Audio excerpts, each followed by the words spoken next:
There's two things in Are You Afraid of the Dark that have left like an impact in my brain. One of them is garbage disposals because of this episode. Like, I don't want to ever put my hand down a garbage disposal because I'm gonna die. Like, it's gonna be gone. Not that this happens in this episode. The other one is the tale of Dead Man's Float. I can't swim without thinking of the pool corpse, you guys.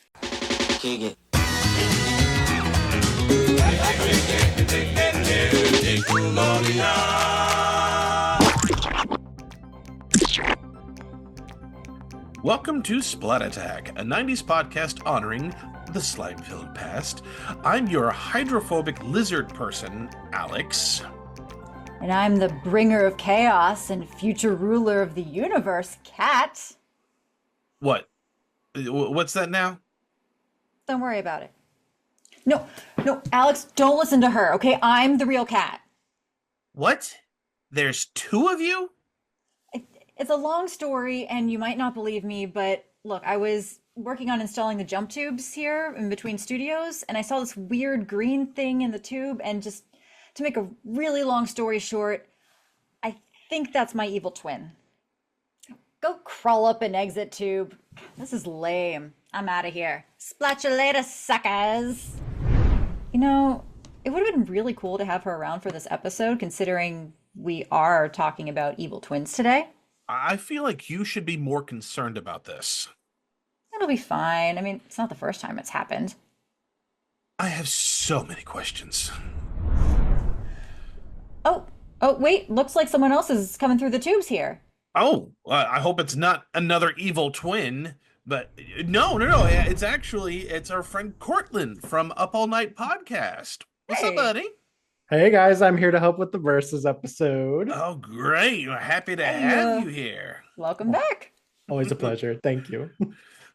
Courtland is, he's been a very good friend of ours. He's been collecting all of us like Pokemon over on his show. It's true.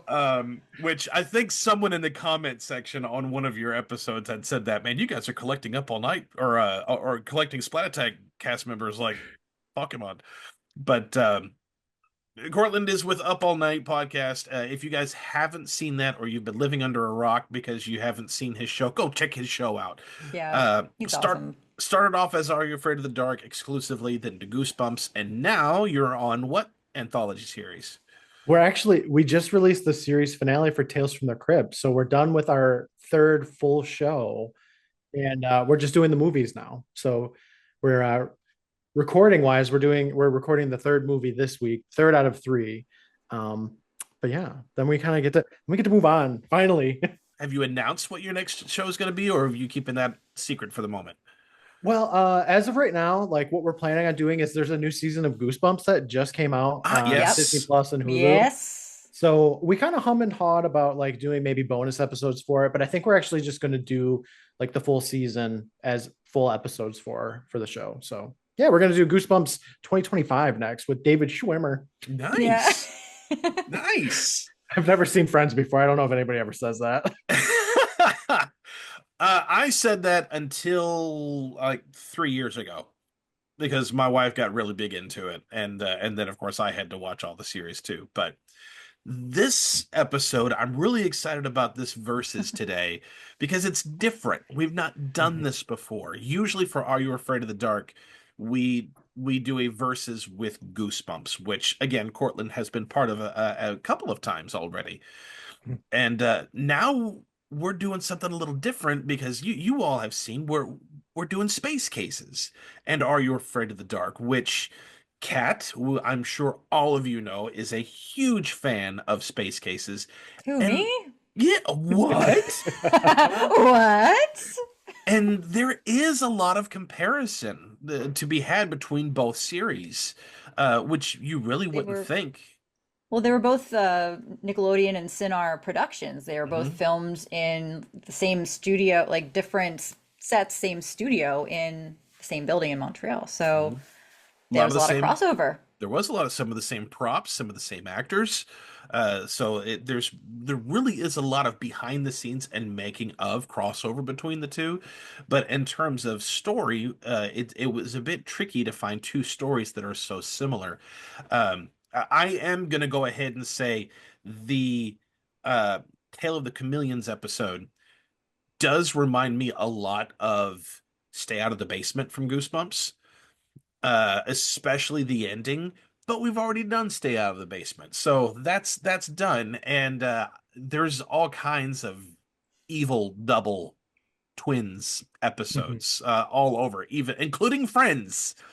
Oh, perfect. I can't wait to dive into that. You can inject some sci-fi mayhem in here, and then it's like, the horror anthology, and then science fiction. So evil twins. But we all have said our experience with Are You Afraid of the Dark? Both Kat and I have shared our experience with Space Cases. If you guys want to see some Versus episodes, we got a whole playlist full of it. If you want to see some Space Cases, we've got a couple cast interviews. But Courtland, this is a first for you. Yeah. Mm-hmm. Did you check the whole series out before we did the before today? So here's my cases on space cases, right? I remember the show growing up because I feel like if you see Jewel State in a rainbow wig, you're never gonna forget it. So that was kind of like I was like, oh, it's the show with the rainbow haired girl, you know.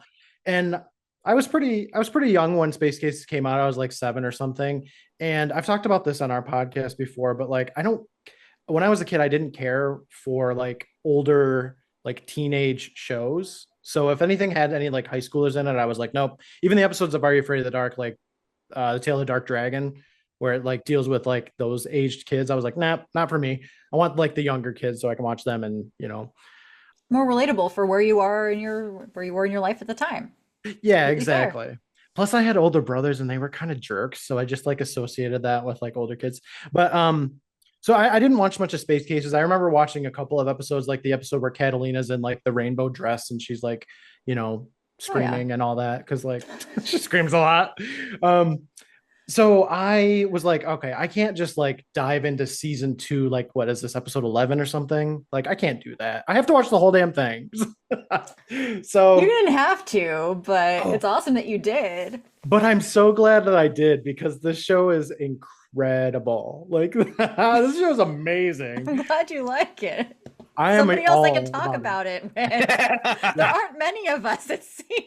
No, this show's incredible. Like, if you like a little bit of camp, and by the way, I have to say, this is probably like the scariest show ever for like a child because here's how every episode starts. Like you start in there, you see the opening credits, and they're like, "Uh-oh, we're gonna die." Right? Yeah. Almost every single episode starts with like, "There's radiation in the ship. We're gonna hit this meteor. We're just gonna crash land to this planet. Yep. The Spung are here. We're dead." And then it jumps into this '90s jam where it's like so upbeat and it's like a whiplash and you're here for it and it's the best song ever. No matter what version they play. I mean, Susie can Yeah. be smarter than a million books. Catalina can be talking to a wall. I love all of it. I'm glad. I'm glad. But you're right. It's, peril, lots of explosions, lots of suffocation, lots of like So all much these. suffocation. Yes. Yeah. They're Season two like, was suffocation. Season one was lots of explosions, I found. But yeah. definitely. Yeah. Season 2, they're just like, hey, should we suffocate the kids again? And they're like, yeah, I'll do it. It's even in the, like, well, I don't want to spoil anything. Yeah, even in this episode, there might be. Just a touch of suffocation is all. As Davenport says, it's a horribly painful death. It's like, oh, good. I love it. Thank And you. and I have to say, I love all of the characters too. Like they're so unique and I mean, Rosie's incredible, Bova's awesome. Like even the adults, like Are You Afraid of the Dark is known for having like terrible adults. Like they're so Yeah. good. I have no notes. Such an incredible show. I wish it would have had 5 seasons. Yeah. It's a very, very good show. So if you guys are checking out this episode and haven't checked out Space Cases, go check it out. You Mhm. still can. You will not find it on stream anywhere, but you will find episodes on YouTube. They've been there for a while, and hopefully they'll stay there for a while. But Are You Afraid of the Dark? You guys know where you can find Are You Afraid of the Dark? That's streaming on Paramount Plus at the moment. Except for this episode, Chameleons is not on Paramount Plus. It's one of the few that they withheld. But you can, like Space Cases, find it on YouTube. There's a whole playlist again of all the Are You Afraid of the Dark episodes. So forget Paramount Plus. Just stick with YouTube. It's where we are. YouTube is Yeah. YouTube is best. One other thing too is like a bonus for Space Cases is some of the episodes have like commercials from the 90s in them. Hmm. So it's like Mhm. perfection, really. So for this episode, we did say that we are going to be looking at the Tale of the Chameleons from Are You Afraid of the Dark? And Kat, what's the Space Cases episode? It's called Trouble with Doubles. It's from season 2. And if you So, all couldn't tell,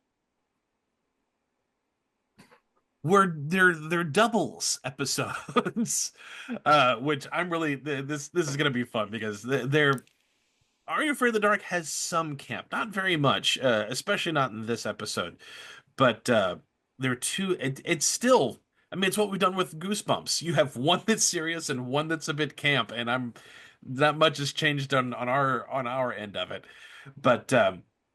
For this episode, the brief episode synopsis for Are You Afraid of the Dark? Tale of the Chameleon. This was from season 5, episode 5. The original air date was November 18th, 1995, and was written by Mark D. Perry and directed by E. Ian Patterson. are you having a stroke? I might be having a stroke. Okay. For Space Cases, Trouble with Doubles is season 2, episode 12. Original air date was January 12th, 1997. Was written by Joshua Levin and Benjamin Zackheim. Zackheim! McKay And directed by Jeff Blythe. I hope I pronounced those right, because you all know I'm terrible with names. But we need to get this Versus episode started, so let's officially get it on.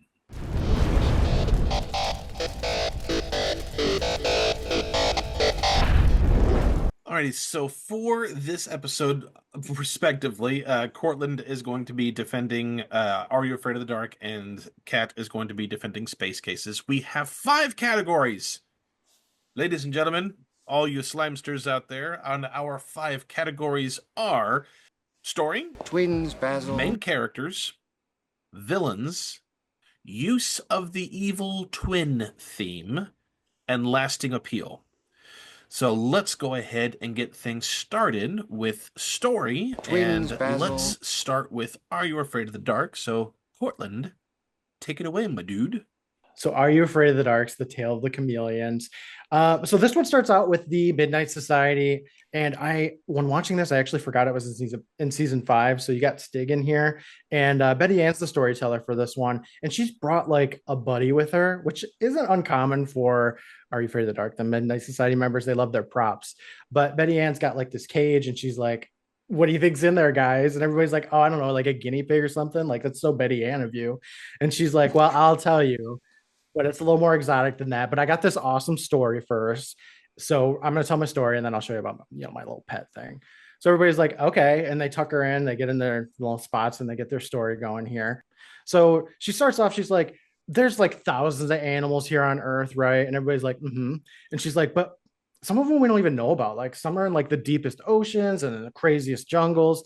And everybody's like, yes. And she's like, well, what if they just play by their own rules and we just don't understand that? And everybody's like, oh, because like that's spooky.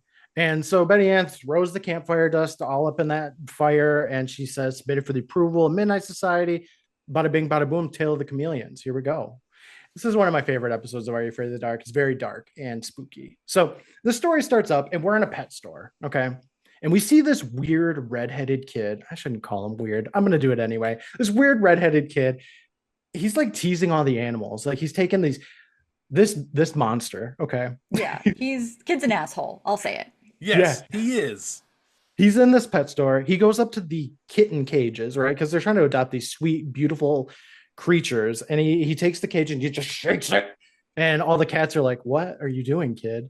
And he laughs about that. And then he goes over to the fish tank and he spits his gum in there. And it's like, why am I watching this kid be an ass? Those cats were so unfazed, which just amazed me. I would love to hope that was the first take, right? Like they didn't just there and shake those cats all day.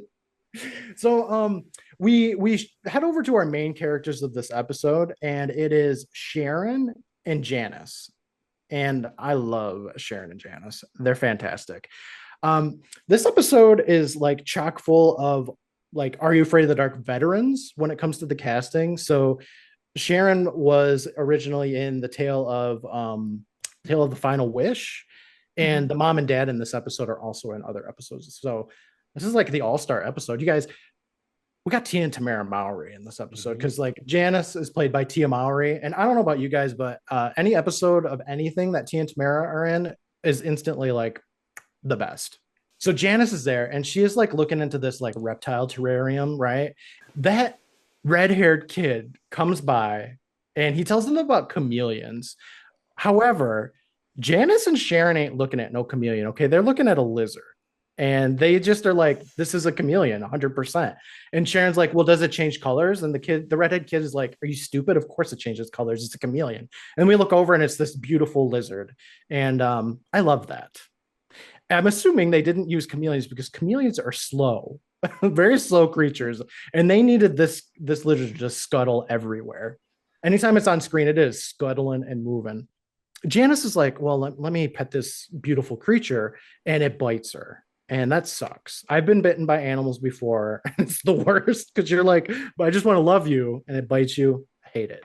And you actually see it bite her finger. It's not one of those things where they stick their hand in and you just see you don't see the inside of the case. You just see them stick their hand in and pull their hand right back out. Ow, it bit me. They didn't pull that.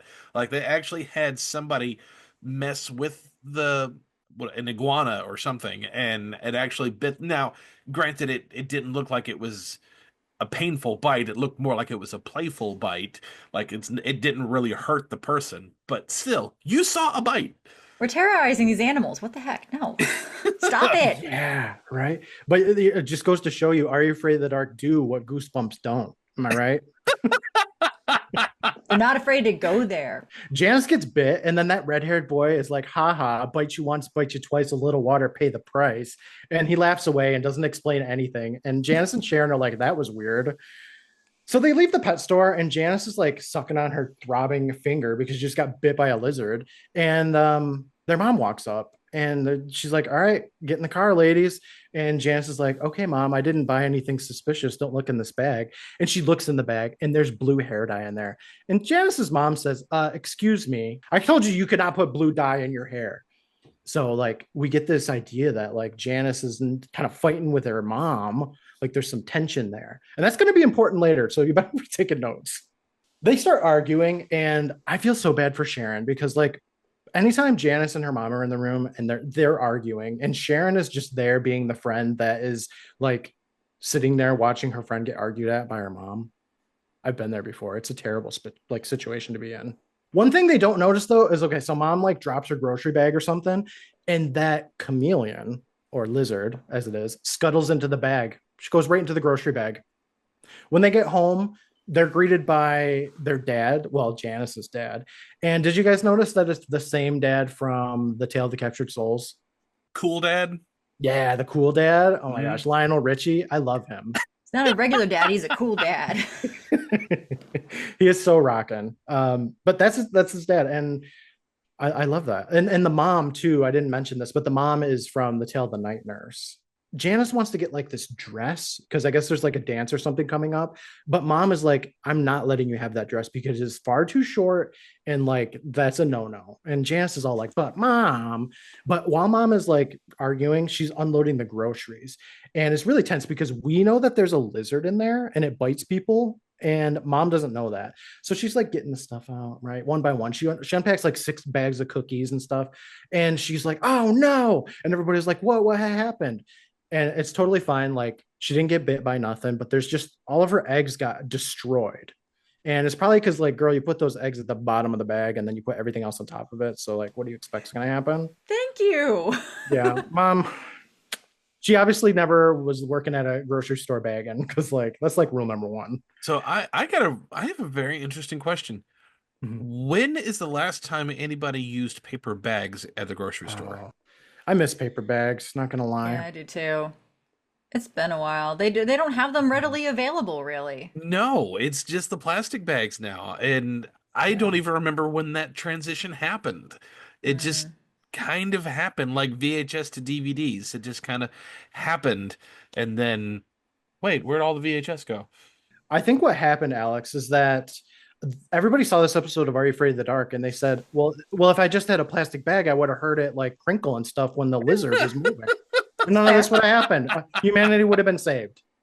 In that like tussle here, like all the eggs are broken, ain't nobody having no omelets. The lizard makes its way out of the bag, and I'm just going to use the word scuttles all the time because, first of all, I love it. I love things that scuttle. And this lizard scuttles. Okay, it's got to get to Janice again because it needs to at least bite her twice, 2 times minimum. Okay, we scuttle to nighttime because, like, for some reason, Sharon just gets to spend the night at Janice's house like all the time because I guess her parents are in Hawaii or they just like work all the time or something. So she's basically like, I don't know, a live-in best buddy, I guess, which I don't know, it's pretty cool.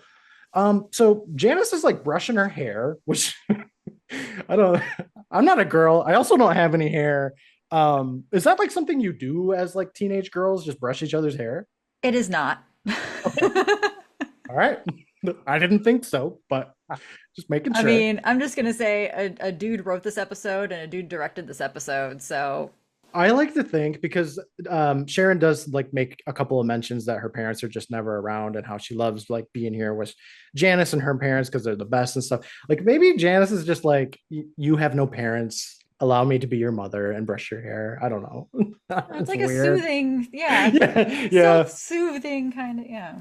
I don't know. Little. This episode has so many like fake outs though because Janice is like sitting there, she's brushing Sharon's gorgeous hair, and she's like, "Ow!" Because we see the lizard has made its way into Janice's room and is like, "I need to bite her. I need to get my teeth in that sister." So she's like, "Ow!" Right? And Sharon's like, "What happened?" And she's like, "It's fine. This bite from this lizard just really hurts. It's throbbing so bad hours after it happened." And Sharon's like, "Yeah, that makes sense. Okay." And then she's like, "All right, well, I'm going to bed." And Janice is like, "All right, good night." And they have like a whole separate room for Sharon. I guess I don't like they only have one kid, but like Sharon has her own room. I like to imagine that there's just a fully furnished Sharon room in this house. Everybody's sleeping. Janice is snoozing it off. She's like, "That day was rough. I got bit by a lizard. I got to go to sleep." So she's sleeping, and you can see something crawling in her bed, which would be awful. I feel like I would wake up immediately if anything bigger than like an ant was crawling on me. But Janice, like, she can sleep through it all. Okay. She only wakes up once she gets bitten because she's gonna get bitten. That lizard has it out for her. So she like jumps up and she's like, "I just got bit by a lizard again for the second time in 24 hours." So she goes out looking for this chameleon, but she finds her twin. Okay. Like Janice is staring at her. She's like, "What is going on in here?" And this evil chameleon, she's got this mug in her hand and she just goes over to the aquarium, Janice's aquarium, dips her little mug in there and grabs a scoop of ugly, like nasty fish water. She's like, "Bite you once, bite you twice, a little water, pay the price." And Janice is still like, "I don't know what you're talking about." She's going to throw the water at her though, because that's like the final part of the ritual. But Janice turns around and she runs out the door. Like anybody sane would, right? Don't you think? If you've seen yourself and they're dipping them, like if anybody dipped a mug into nasty fish water and was like, I'm gonna hit you with this," I'd be like, "Oh no, you're not." I'd run Yeah, out I mean, nasty fish water. If nothing else, germs. Like that's just gross. Don't throw that in my face. No So way. she runs out of there and she runs into Sharon because Sharon is like, what are you guys? Why are you screaming? What is going on? And she's like, "I seen myself." And Sharon's like, "No, you didn't," because like you're the only one in that room. No, you didn't. It's called a mirror. Incorrect.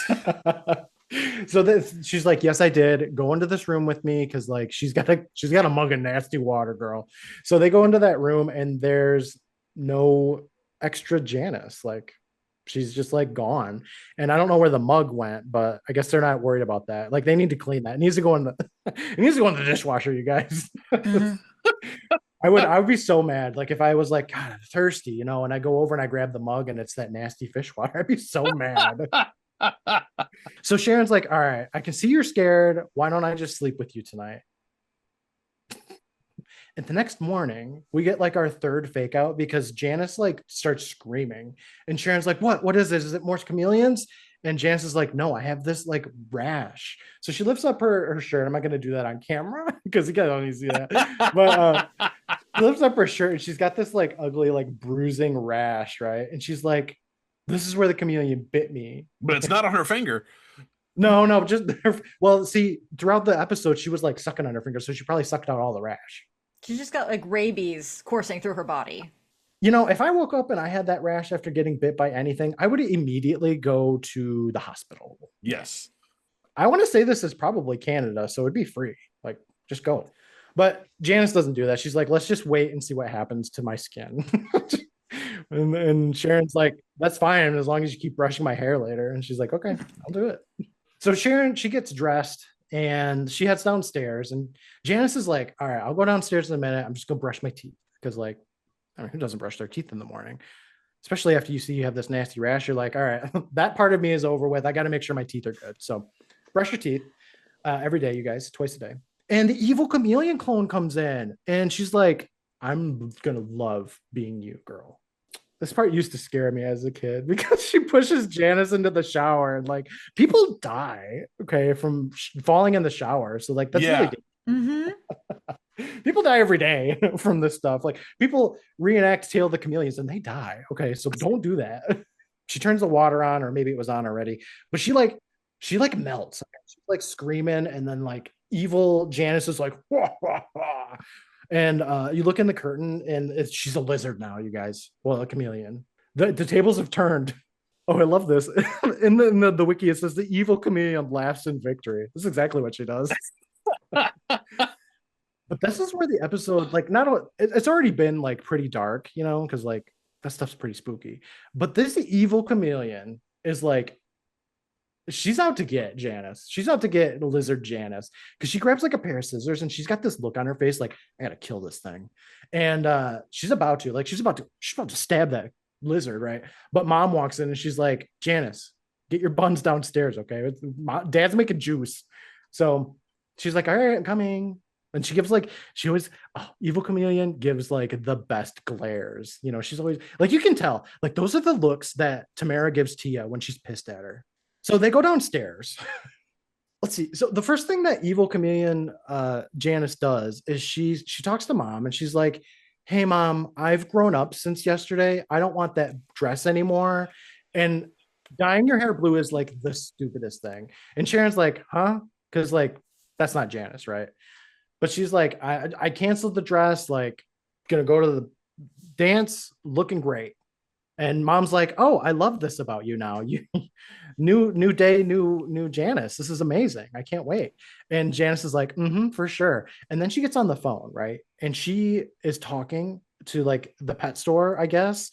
And I mean, I don't want to spoil it, but I'm going to anyway. She is ordering herself a bouquet of chameleons, you guys.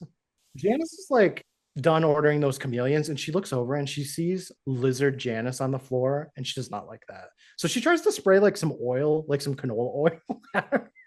And I don't know, it's lizard like deterrent because like nobody wants to get evil lizard Janice just wants to get everybody dirty with nasty fish water, canola oil, the works, you guys. She's evil, pure evil. Now, this is already afraid of the dark, so we have to get the parents out of here. So they go to the flower store, and Sharon and Janice is like, oh, it's okay. Leave right now, parents, because I'll clean up dinner or breakfast here. And I'm going to make Sharon do it too. And Sharon's like, but I don't live here. And Janice is like, too bad. So that seals their fate for the afternoon. While they're cleaning, lizard Janice is still like walking around and scuttling and such. And evil chameleon Janice hates that. Okay. She gets so mad that she grabs a frying pan and she starts to try to bash lizard Janice with it. But she has horrible aim because she's basically a stormtrooper. Granted, she's only been human for like a couple of hours. So I don't blame her, you know? Hand-eye coordination, man. It's tough. I'm like when you're a lizard, you can like look everywhere all the time. Yeah, like, everywhere. Your eyes are on the sides of your head. It takes some getting used to. Yeah, you got to recalibrate. Yeah. Exactly. Yeah. So like I don't blame her. I give her a pass. But Sharon's like, "Girl, what are you doing?" And Janice is like, "Oh, I saw a mouse." And Sharon's like, "Yep, that makes sense." Like, I would be a little bit more concerned if I saw a mouse in my house or my friend's house, but Sharon's like, yeah, okay, yeah, makes sense. Evil Janice suggests that they get some mouse traps, and Sharon's like, that's a great idea. Let's do that. And then the door rings, and Janice goes up and she gets it, and she gets like this big box, and Sharon's like, ooh, what's that? Did you buy that dress that your mom hates? And Janice is like, no, this is just a box. Don't even worry about it. And Sharon's like, okay.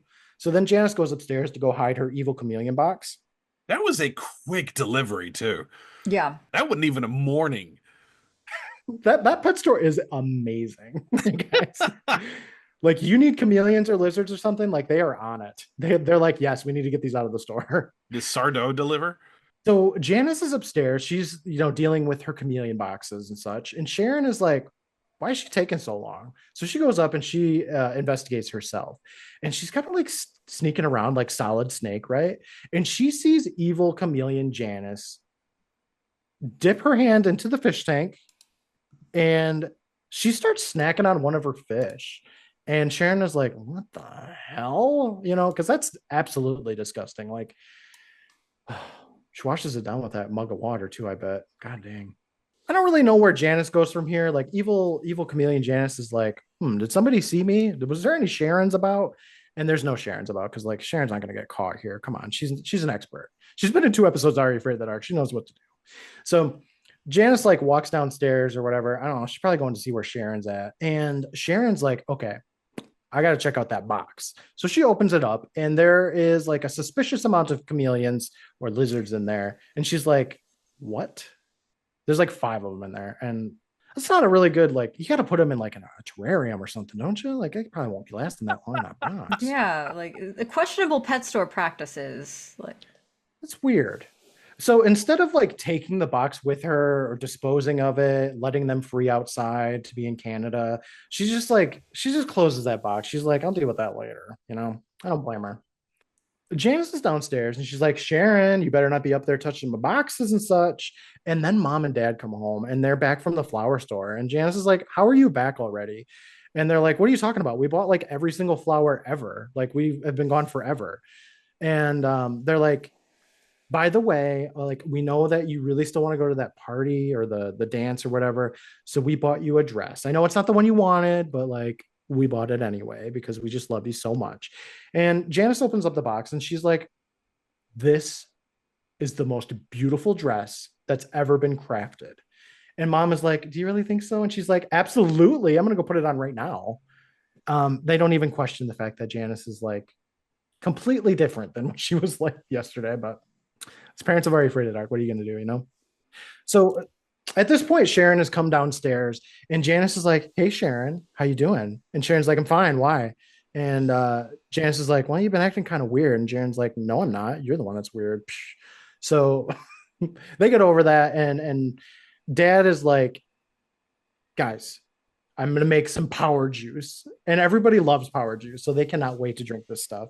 And it looks disgusting. It's just, one of the things too, by the way, like anytime there's any garbage, the parents just use the garbage disposal. Like all of those eggs from before, they just dump them all in the garbage disposal. All of this power juice, like scraps, it's mostly carrots, I think. They just put it all in the garbage disposal. And I don't want to be there when that garbage disposal like acts up, because like that's a lot. You know what I mean? Apparently, you know what I mean? apparently they compost in Canada now. So it's either that or just like a pile of stinky, a great big rotting pile.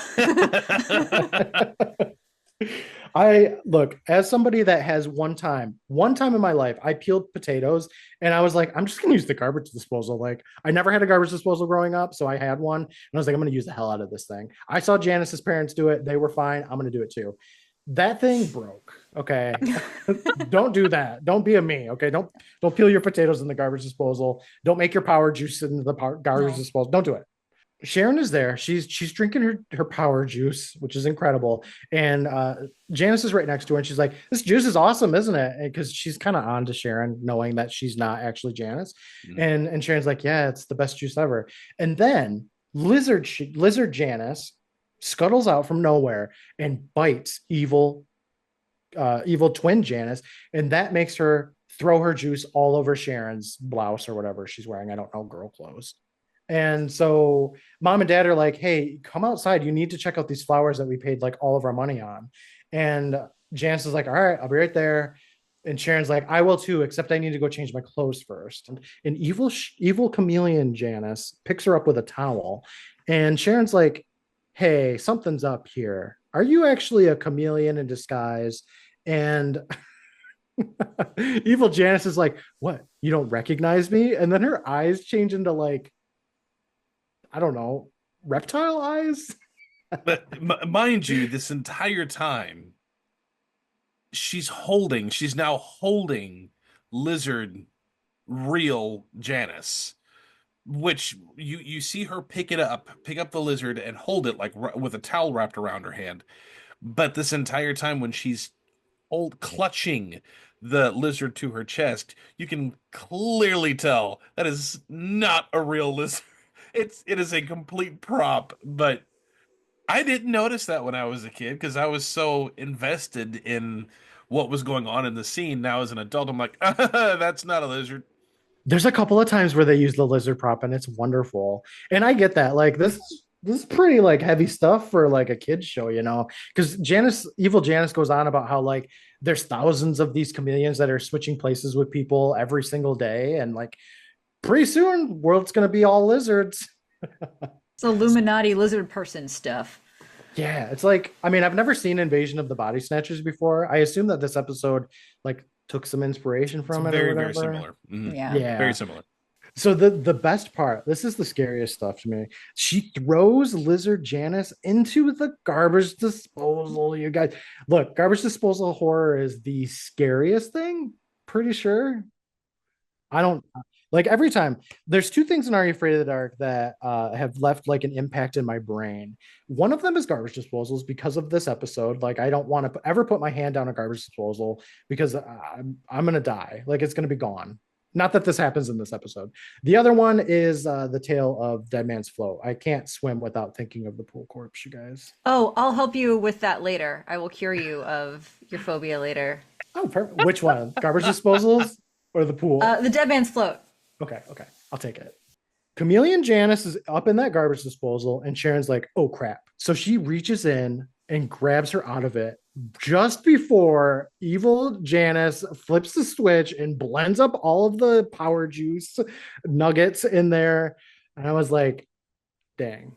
I could the way it shows it too, like you get the shot of the garbage disposal, like the blender as it like as Sharon pulls them out. Yeah, it's crazy. I was like, I don't know how you guys did this, but it's amazing, and I'm captivated by it. There was also a part where evil chameleon Janice like grabs a cleaver, and I was like, dang. And Are You Afraid of the Dark? Somebody is wielding a cleaver. That's crazy. Mom and dad are like, Janice, get out here right now and check out these awesome flowers. Which also, they planted all of that really fast. Mm-hmm. They're super parent. Did you see them drinking that power juice? What do you think that does to a person? What is in that juice? Speed. So, fish water. Fish water. Mom and dad force Janice to go outside and check out these flowers, and Sharon has to go change her clothes because she's got power juice all over it. So she goes upstairs and she's like, I'm not going to change my clothes. I'm going to grab this box of chameleons. So she grabs that box and she's like, well, what am I supposed to do with it? Oh, I know. I'll dump it down the well, because that's like a logical answer to it. Like, just dump them in a well. She had that, this episode would have been a lot more interesting if she would have used the blender, the sink and Mm-hmm. But she's like, I'm gonna dump him on the well. I'm gonna do it the humane way, right? I'm gonna make him drown. I don't know. She's crazy. Sharon, what's up with you, girl? So she goes outside. She's about to dump these chameleons in the well when up runs Janice, and she's like, "You can't do that. Those are my family members." And Sharon's like, they tussle a little bit, and Janice grabs the box and she like opens it up, and she's like, "Oh, there's my beautiful, gorgeous family. I can't wait to make them all peoples instead of chameleons." And she like goes in, she touches one of them. But what she didn't know is that chameleon Janice or lizard Janice is in there. And that's when it bites her twice. So she gets bit twice now. So all that's left is water. So Janice like morphs into Tia Mowry, And now you get to see both twins on screen again. And they both got that really ugly dress on. Uh, I don't really know why Tia or original Janice has that on. You would think that she'd have on the clothes that she had on when she originally turned, don't you think? I think it's whenever they, if we're really going to explore lore here, I think if it was the last bite. Now, obviously, It's science. I would imagine that they would morph with absolutely no clothes, but you know, it's a kids' TV show, so they Well, they can't tried do that that. once on Alex Mack, and then they said no. But if you think about this for just a sec, if we go by that logic, you know, whatever they were at the time at the last bite, now all they need is to be hydrated.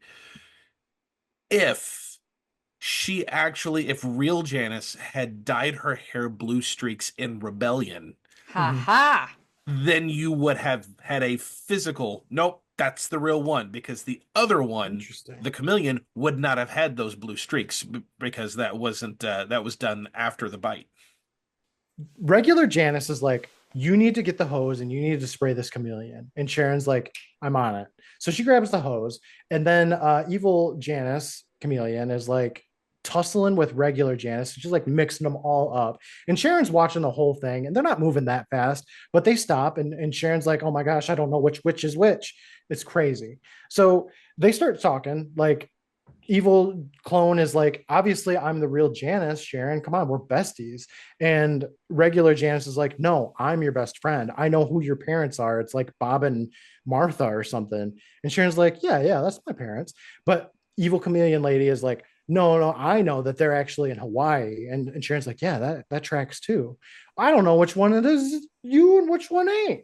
One of the Janices is like, all right, check this out, I'm going to go take these chameleons, I'm going to go dump them down the well, because only the good one would do that. And the other Janice is like, what? So it's too late though. Like, she's got the packages of chameleons, and she runs over to the well, and she opens that up, and she just dumps them in, and she's like, and that's that.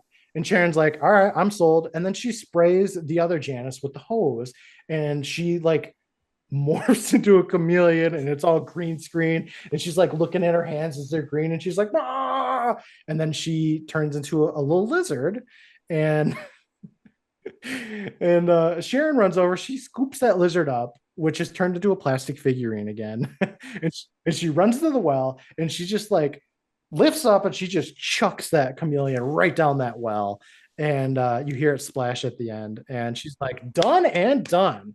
And then she gives Janice a big old hug, being like, I don't know how I ever could have not thought you was the real Janice. And Janice is like, it's cool. And then they go inside because they got to go check out those flowers. Mom and Dad are waiting. Like, Sharon doesn't even look at them yet.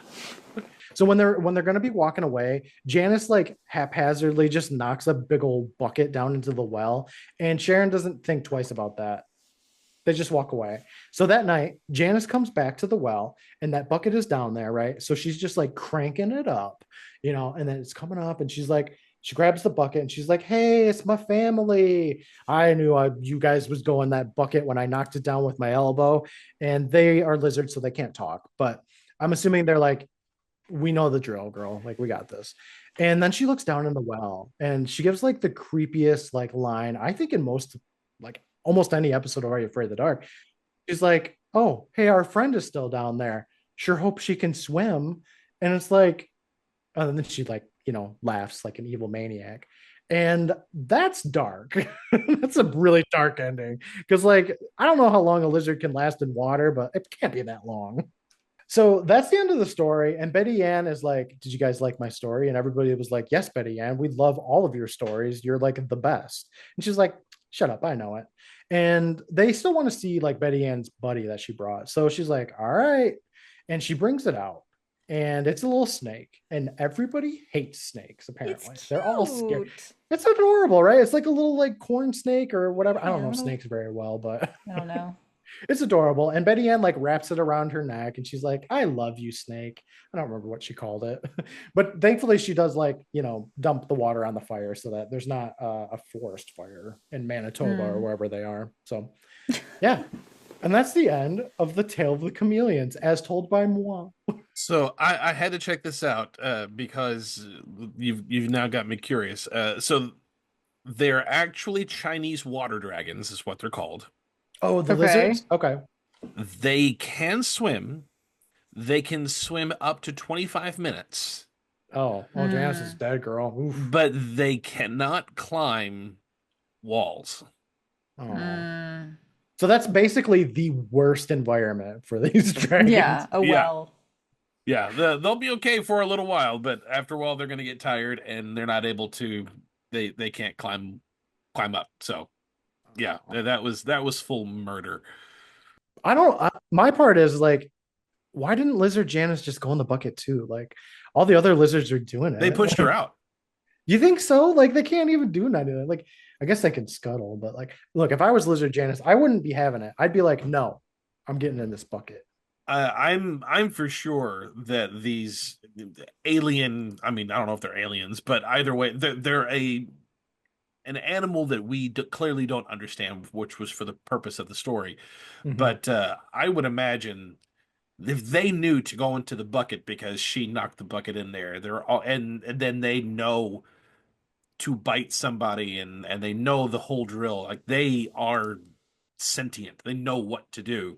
They're Uh, basically peoples. yeah, just in a tiny little alien, tiny little lizard body, Yeah. then they would have the foresight to work together to at least keep her pushed out of the bucket until it was time to hoist it up. Yeah, you're probably right. Poor Janice. That episode, Hmm. like, that always stuck with me though. That ending, it's That pretty ending, dark. yeah. Yeah, the So downer ending.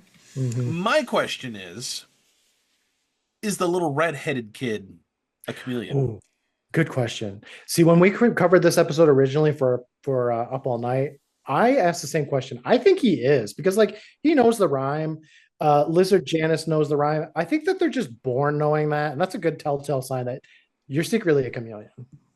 All right. Now we're gonna switch to space cases. Kat, tell us about Trouble with Doubles. Yes, well, the episode opens, as most of them do, with an establishing shot of the Krista flying through space. Only this time it's flying rather erratically through space. We cut to the command post where we see Bova, of all people, trying to pilot the ship, badly pilot the ship, and Harlan is sort of serving as a backseat driver. And then Goddard wanders in, and thank goodness he's back. Thank you, thank you. For uninitiated viewers, they essentially put his character into a healing coma for like half of the season and then defridged him for the final two episodes. So welcome back, Goddard and Paul. Yeah, We missed I love you. that. I love that nobody is like, "Who are you?" You know, like because he's just like, "Hey, I'm back in charge," Well, and everybody's just like, "Okay." well, they aired this episode out of order too. So he was there and then he wasn't and then he was there again. So I hated that. Anyway. So the Krista nearly hits a rogue satellite before Harlan finally takes over, steps in, and we see what I'm going to describe as a green fart cloud migrate from this satellite into the Krista. And then when Goddard asked Bova, like, why the heck were you taking the ship for a joyride? What's going on? Harlan and Bova both shift the blame to Miss Davenport, of all people, who nervously explains that, well, she gave the kids their midterm report cards here. And those report cards are pretty harsh, guys. So I'm gonna read what she wrote. Well, it gets progressively worse. So okay, so Harlan Band displays leadership capability, but is reluctant to trust anyone else, particularly at helm. So that explains why he was letting Bova take over. Mr. Bova's scientific interests are a pleasing development. However, since he always believes nothing will work out, he's often not interested in experimenting or exploring. Hence why, again, Bova was trying something new. I'm just going to run through the rest of them here. Susie, who, by the way, isn't really an official student. Uh, so she has an official report card, even though she's not a student. Anyway, although extremely intelligent, Susie remains apart from the group and has trouble in team situations, which, fair enough. Okay. Rosie, sweet Rosie, is so eager to please she gets on people's nerves. And like, what teacher would write Ooh, that on a report card? Like, that's Yeah. a little that's hard. That's a mean. personal and brutal attack here. But the one that I like makes my heart hurt is Radu, because Mr. Radu has grown somewhat in self-confidence, but still lacks the inner strength required to be a true Stardog officer. She's taking deep. Bitch. Yeah. She's taking shots. She's also Dang. like, he's got cinnamon rolls for ears and his eyebrows are crazy. I know. And he's the strongest, physically strongest in the group, but lacks the inner strength to survive in space. Like, no. So my hot take here, no one asked for it, but I'm going to give it to you anyway. My hot take is Davenport is projecting because all those statements can, in some regard, apply to her too. And also, she's been through trauma. She witnessed Goddard almost die, get crushed by a starship. Like, that woman's not okay. Someone needs to check on her before she has like another pseudo villain arc. Again, spoilers. Anyway, in his first block of exposition in this episode, Goddard tells the kids that, yeah, forget about the report card thing. Just, you need to focus on the more pressing immediate concern, which is getting to the Ruslian homeworld on time so that they can make use of their hyperwarp way to cut 3 years off of their trip back home. So this is important. And the Ruslians are apparently really, really picky about who they let use this thing. So the crew needs to be on their best behavior and the ship needs to pass an inspection from top to bottom. So what could go wrong? We cut to the girls' room. No, we cut to the girls' bunk room, that is, where Rosie and Susie are comparing notes and bitching about their report cards, which, you know, fair enough. They're pretty harsh. I would too. Yeah. My favorite part is where Susie's like, I'm not even a student. I'm not even a student, which, again, fair enough. When they hear like this odd sort of groaning, keening wail noise come from the jump tubes, which is weird. So when they move to get closer, they're sucked up through the exit tube and they see the green fart cloud of doom, which then takes the form of Susie and begins laughing maniacally. So it's a weird day, pretty weird day. That can't be good. We cut to the command post where we see apparently Susie and Rosie enter with significantly more like eye makeup on, declaring that, hey, they're here to take over the universe. So they've got, you know, more of an attitude than usual, but they were just given report cards that said that they're terrible people. So, you know, but Thelma then, you know, takes Goddard aside and informs him that, you know, the fuel level's getting kind of low, so we won't have enough for that hyper warp way jump. So we might be in trouble here. We then cut to the lounge where we see Rosie and Susie unceremoniously just like get ejected from the jump tubes, just onto the floor. But, you know, weren't they just in the command post wearing too much eyeliner? Get what's going on here. So this Rosie and Susie try to leave the lounge, but the doors won't open. They just like face plant into the doors. So we cut back. We're going to be cutting back and forth between the lounge and the command post a lot here. So bear with me. We're cutting back to the command post where indeed we have an evil Susie and an evil Rosie trying to lure the rest of the crew into the jump tubes. And Susie, you know, calls, you know, essentially pulls the fire alarm, just like says, emergency, all hands on deck. And there's no emergency. So the rest of the crew are traveling through the jump tubes. We see this really cool shot of the tube system that we haven't seen before, where they're all like at this intersection and then the green fart cloud of doom kind of latches onto it. And yes, I will keep calling it the green fart cloud of doom until we figure out exactly what's going on. So deal with it. So then Radu, Davenport, and Bova tumble into the lounge. We get this nice close-up of Radu's kind of grody ears. I guess there aren't any Q-tips in space, as he uses his super hearing and reports that he hears their own voices coming from the command post, which, what's going on here? So they order, you know, screen on to see the command post, and then we see all of their makeup heavy evil doubles strolling around, sneering, walking with their hips and, you know, otherwise embodying evil. And then Susie projects her consciousness into the screen to read her double's mind, which she doesn't really learn anything here, but it's an ability that comes into play in the next episode. But yeah, she doesn't really use it here. So it's just kind of a waste of the meager visual effects budget that the show has, but okay. It looks great though. I will say, like, it looks wonderful when she does the astral projection stuff. I love it where Susie's like, oh, I can do that. Like Susie's on it. Always something really obvious too. Not always, but most of the time. She does it with Edie, and it's like, oh, this creature's hungry. Yeah, it's like if there's a problem, Susie's like, I will fix it. Don't worry. I'm smarter than 1 million books. Okay, I can do this. Yes. But the crew just, they, you know, use logic, and they deduce that this twin weirdness thing happened right after they came through the jump tubes. So speaking of water and lizards, chameleons, Radu mentions, man, those tubes smell like a wet spong. We cut back to the command post again, because of course we do. And Commander Goddard has had enough of all the twins' bullshit, quite frankly. He's like, if this is about those stupid report cards, then I'm not amused, guys. You should work to overcome your weaknesses, not make them bigger. And then Evil Davenport's like, I hate to interrupt. And then Goddard's about to shut her down, and she's just like, shut up! I hate to interrupt, Commander, but if I may say something... Actually... Silence! Which is something that's out of character for her, too. And Goddard's like, whoa, what's going on? Davenport then reframes the crew's bad manners as constructive criticism, quote unquote, and then tells Goddard if he had any brains left in that teeny tiny head of his, he'd agree, which is harsh even for Davenport, who just wrote these harsh report cards. She just roasted all these kids. I love Evil Davenport. She's wonderful. Like such range on this actress. I love her. Oh no, Carrie's awesome. But anyway, Harlan's like, well, what is it with you guys? It's like, you're all, I don't know, evil twins or something. But he then decides that the more realistic conclusion is that this whole situation, it's all about him, right? So this whole thing is some sort of test that they've all constructed to see how much he can take. So then he dares the doubles to, do your worst. And then evil Susie says, well then, how about a trip down the jump tubes?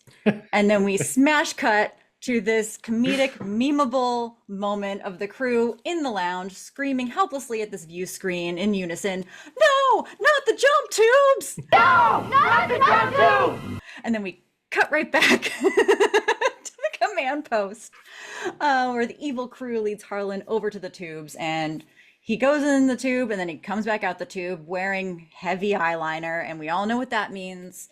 We're smash cutting to the real Harlan band, just like flipping and taking a literal tumble into the lounge. The crew receives an incoming transmission from the prim and proper Rusleyan official number 9, opening with a hello people, which that's how I'm going to greet our viewers from now on, by the way. Hello, people. Fun fact, this is where I cure you, hopefully, of one of your fears from Are You Afraid of the Dark, Courtland. So Rusleyan official number 9 is played by, I'm just calling him an honorary cast member, shapeshifter Marcel Ginin, who has been in prosthetics in a number of Space Cases episodes. But additional fun fact, he also played the pool monster in The Tale of Dead Man's Float. And knowing that Rusleyan official number 9 is under, that makes it a little less intimidating. So I hope that helps. It does. Now I'll just think of him when I'm going swimming. Yeah. You're welcome. Oh, yes, we can't have these corpses in the pool. Therefore, you are all ejected. Goodbye. Suffocation for Have you a all. nice day. Anyway, the fussy Rusleyan official number 9 outlines the rules for approaching the planet, of which there are many. Goddard, meanwhile, knows something's up, so he excuses himself into the hallway with the, claiming that, his injuries might not have healed yet, which by all rights, he should be dead. Like, he was squashed by a starship and then pulled out from underneath it. Like, they did him wrong. But yeah, it's like, oh, side stitch. I might need to go to the med lab. Bye, guys. So the evil twins, they just don't see him as much of a threat anyway for some reason, so they let him go. But now the twins are in the command posts, just antagonizing each other and arguing. So just because they're evil doesn't mean that they're more powerful or can evilly work together to evilly accomplish an evil plan or anything. So then we cut to Goddard in the hallway, and in another moment of exposition, he calls for Thelma and says that he thinks Harlan's right and they have an evil twin situation on board, which I think is hysterical. It's like, oh yes, the evil twin situation. Thelma performs a ship-wide scan and reports that there are, in fact, numerous life forms in the lounge. So we're thinking, okay, the crew is all in the lounge, the real crew. So Goddard tells her, okay, I'm going to find the crew. You go up to the command post, find out more about these evil counterparts. And Thelma dutifully salutes, smacking herself in the face, telling him, I will not let you down, sir. Smack. What could go wrong? So the evil twins are, I'm just gonna sort of shortcut this instead of going back and forth again. So the evil twins, they're basically using the tamest Nickelodeon form of torture on the crew by blaring this like horrible music into the lounge and dumping, they say, recycled hyperdrive insulation on their heads, which it's basically packing peanuts, like these little balled up pieces of paper. So the lounge now looks like a stupid ball pit at Chuck E. Cheese. And it's just like, this is torture. Ha ha ha. Evil, evil, evil. No,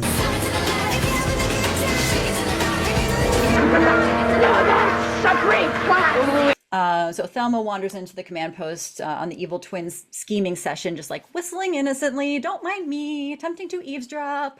And then the smelly fart cloud of doom keens at them from the jump tubes, where it apparently reveals like this great evil plan.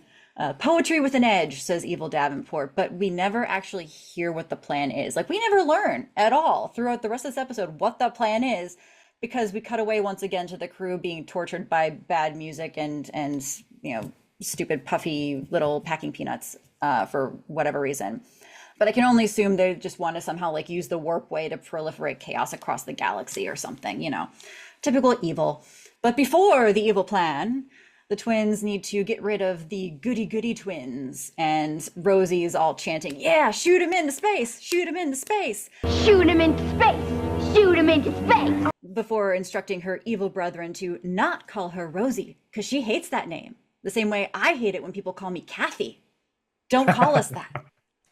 Call me Ruby, she says. I love that. I'm glad that Rosie got that moment. Like, I know it's evil Rosie, but like, it was so good. She's like, call me Ruby.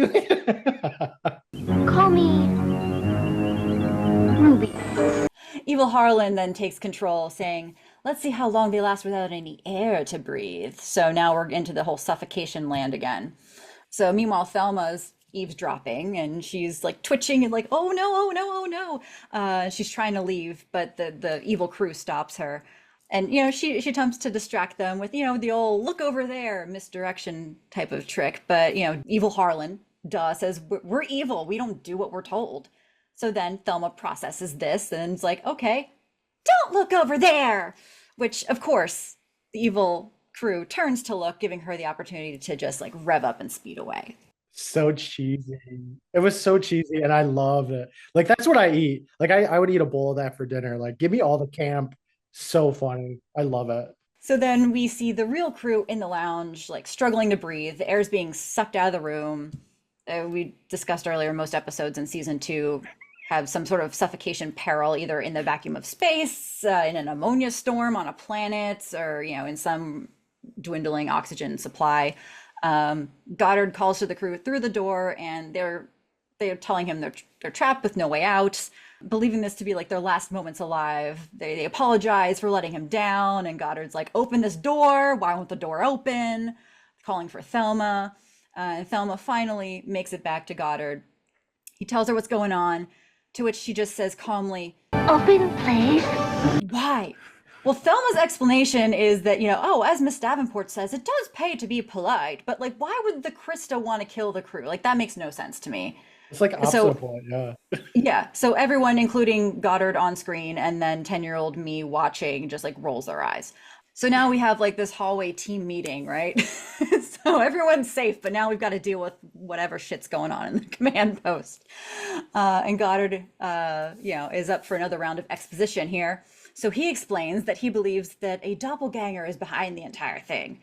A doppel what, you ask? Well, he'll tell you. A doppelganger. It's a mythic viral creature from Stardark lore that creates evil twins and feeds off the havoc it creates. And the stronger the evil deed, the stronger the doppelganger becomes, and the stronger the smell, apparently. So fart cloud, not that far off. And in this moment of meta self-awareness, Davenport says, doppelganger, that sounds like science fiction. And Harlan adds, but this is reality. And then they all look at the camera. So the only way to stop the evil twins is to find the doppelganger creature and then destroy it. So Goddard tells the crew to remember their own strengths and weaknesses because they're the same as their evil twins. So the report cards might be relevant to the situation. Might be, if they decide to use that information, which they don't for the most part, but okay, a couple of them do. So Harlan and Radu decide they're going to go to the command post to get back control of the ship, and then the rest of them, they split up to try to find the doppelganger and their doubles.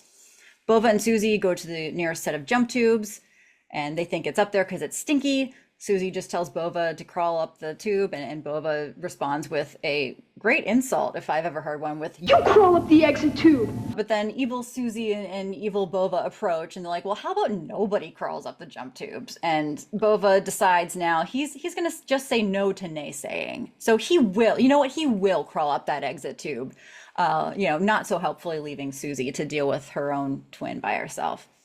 So then Susie tries to read her twin's mind again, but then her twin tries to read hers too, and she's not really getting the hang of the whole know your strengths and weaknesses thing, because now she's just being cocky and wasting the visual effects budget again. But she's using her powers like there's an unlimited budget, and there's not. So come on, Susie, get with it. Harlan and Radu face their doubles in the command post in hand-to-hand combat, which, fun fact, Walter Jones choreographed the fight scenes for this episode. So go Power Rangers, right? Did you notice the set was starting to fall down? Oh yeah. Radu slams him into the bulkhead and just kind of wobbles because it's made out of cardboard and styrofoam. And they cut right as it starts to teeter. Mm-hmm. I love that. I loved that. Like, because if you have like Walter in this show, I mean, he was so great in Power Rangers. Like, I'm glad he got to do some like martial arts and stuff. It was so cool. They had Harlan and Radu face their doubles in the command post in like hand-to-hand combat, during which they have a sort of sweet bonding moment. Radu has this idea to sort of outsmart the twins, so he agrees with his evil twin, telling Harlan like, I'm sick of being ordered around by you all the time, and he just gives him the significant like, work with me here, wink wink look.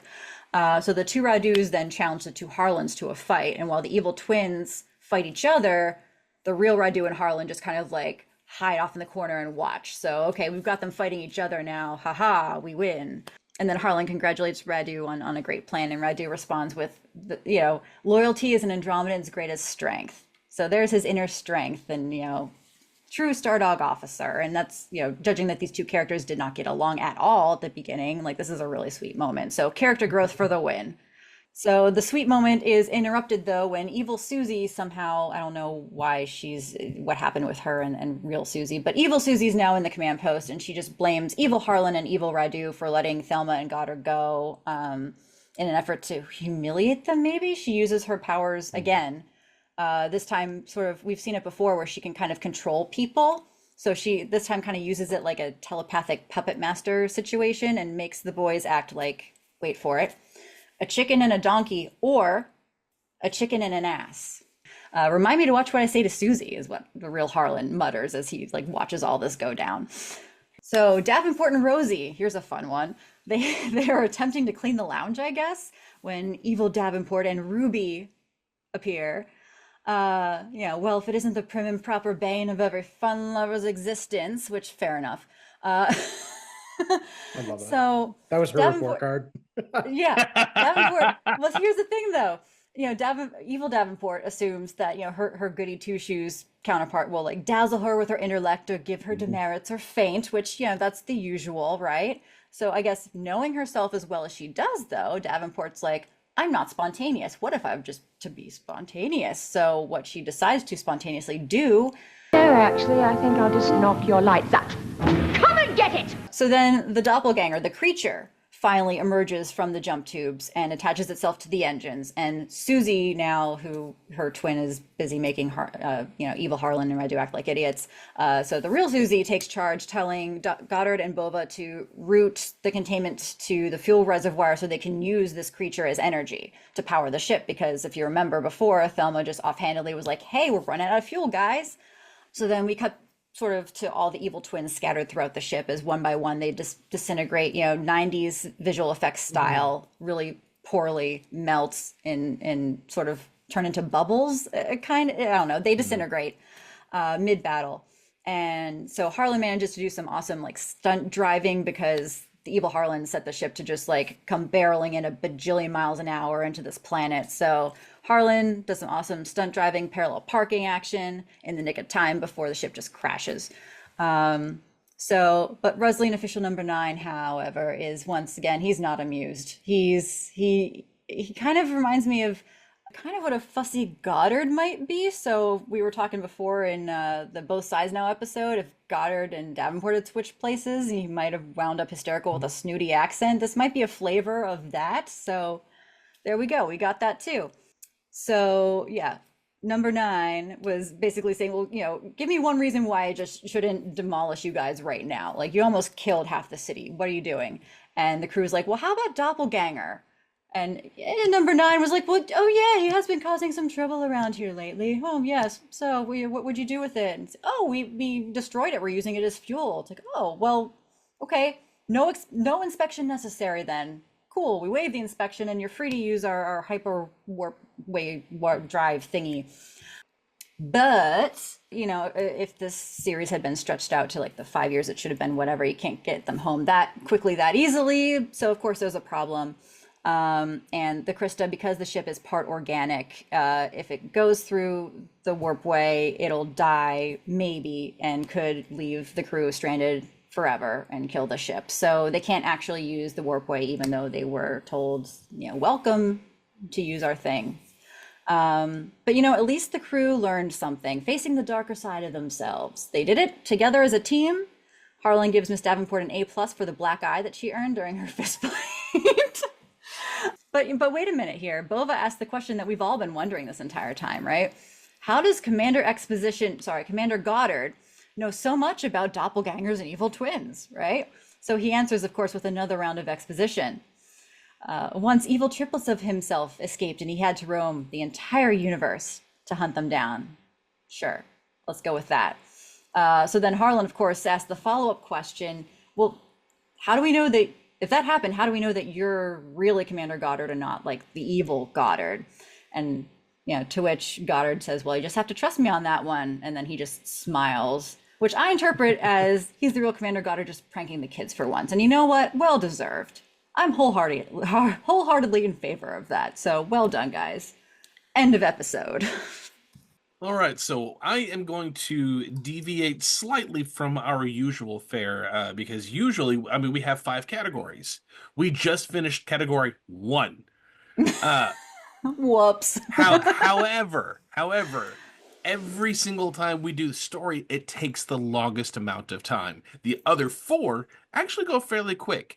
So I'm guesstimating during the recording, we're at about the halfway point of the episode, which is a great point for a commercial break. So that's what we're going to do right now. So stick around. We still got more episode to come. We still got 4 more categories to go through. Don't worry, they're going to be quicker. But stick around for a few minutes, see what's going on in the world of Splat Attack, and we will be right back.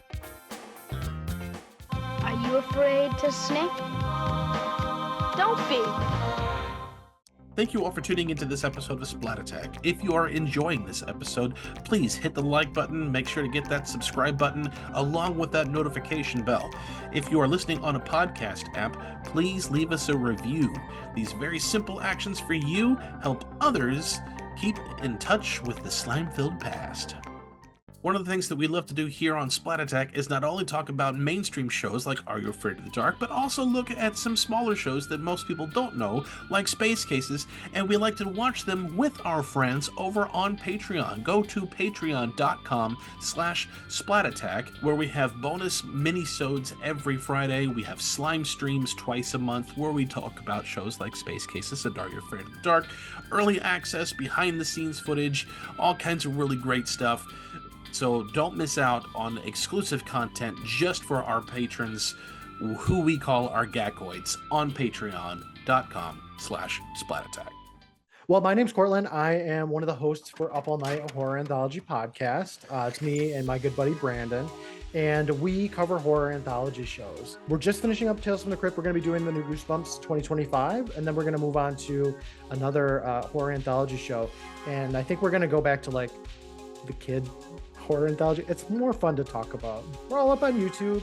We're on Apple Podcasts, but you can find us on Spotify, iHeartRadio, pretty much everywhere that you listen to podcasts, you can find us.